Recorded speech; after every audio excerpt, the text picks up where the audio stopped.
आसवा परवर्ती खबर को उपबाचस्पति द्वारा नूतन स्कूल गृहर शिलान्यास। अनुगुल जिला बरपाल ब्लॉक अंतर्गत गड़ बुढ़ापंग ग्राम पंचायत स्कूल रे नूतन स्कूल गृह निर्माण पर उपबाचस्पति द्वारा शिलान्यास। सर्वशिक्षा अभियान योजना माध्यम स्कूल गृह निर्माण पर 6,76,000 टंकार प्रस्ताव पारित होईछि। एही शिलान्यास कार्यक्रम रे उपबाचस्पति तथा मान्यवर विधायक श्री रजनीकांत सिंह, बिजु जनता दलर युव नेता अरुणाभ सिंह, ब्लॉक सभापति श्री विजयनाथ, सरपंच उत्सव देहुरी, समिति सभ्य, प्रधान शिक्षक प्रमुख उपस्थित थिले। अनुगुल बरपाल ब्लॉक रु सुशांत कुमार सामलଙ୍କ सह सुब्रत कुमार सामलଙ୍କ रिपोर्ट जेबीएन टीवी। शुष्क अंचल आम आगुरी जो नलकूप सरकार खोली खोली जहाज चलती पानी सप्लाई अन्य जगह जहाज चलती किंतु यार सबुदिन समस्या दूर करने ब्राह्मण पानी गोटे मेगा स्कीम हो बहुत गाँव को लेकिन पाखे 800-900 कोटी आप टीवी देखिए कि फोरकास्ट देखिए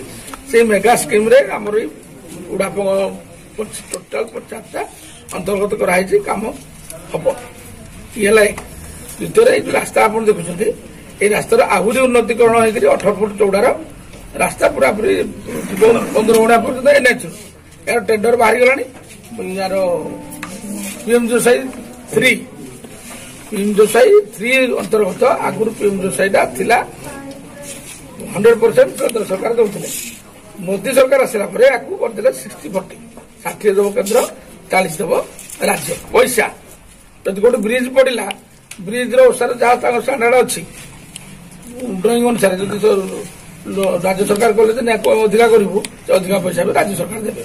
तो एमती पाखापाखि 50-50 हो जाऊँ तो आमर 18 फुट चौड़ार रास्ता हम आउ जी कंक्रीट होती पुणी आउ थे कंक्रीट हो नुआ एस्टिमेट हम जो टेंडर बाहर आसो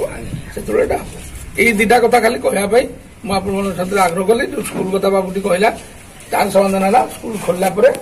देवे खोलू जनवरी तो आशा करा जनवरी के गोटे खोल जनवरी खोलला सरपंच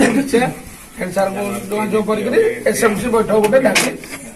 जेहेतु तो वर्षे क्लास है।